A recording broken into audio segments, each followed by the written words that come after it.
Hello, welcome to Living Life with Purpose today. I'm your host, Phil Foster. Don't forget it's Friday and we know what happens on Sunday. I want to encourage you today to get out to church somewhere this weekend. If you live in the Athens area, we'd love to have you here at New Life. We meet at 10:35 on Sunday morning. One of my favorite stories in the Bible is found in Acts chapter 12. You may remember reading this, but Peter was taken and placed in prison. James had already been executed, and Herod was after Peter to execute him next.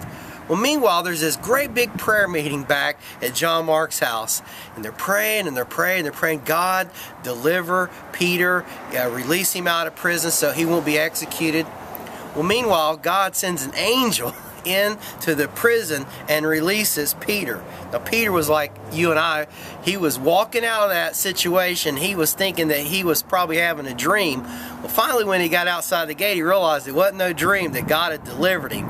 So he goes back to John Mark's house, and guess what? He knocks on the door, and guess what? Remember, there's a prayer meeting going on inside. Let us out. Let Peter out. And the people say, are you crazy? That couldn't be Peter. He's in prison, and we're having a prayer meeting that God would release him. Well, you know the story. They finally came to the door and rejoiced that Peter had been delivered. And sometimes people don't really believe that God can do anything today. My wife and I, a few years ago, was holding some meetings in another city at a church. We said, everybody that needs to be healed, come to the front. We'd like to pray with you. Well, there was a lady standing there. I said, do you need prayer? She says, no, I'm fine.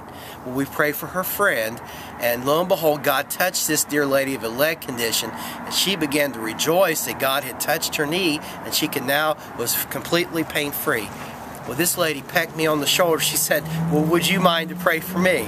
We said, of course not. I said, so let's all pray. Well, make a long story short, we prayed and she began to cry.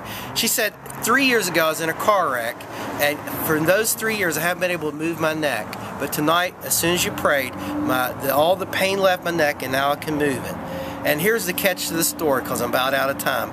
She says, I almost didn't come tonight because when I heard you'd come and pray with people, I really didn't believe anything would happen. Well, you know, sometimes we don't believe anything's going to happen, but God shows up. And I just pray today that God will show up in your situation and help you today. Just have an expectation that when you pray, God still moves mountains. I'm all out of time for today, so till we get together again on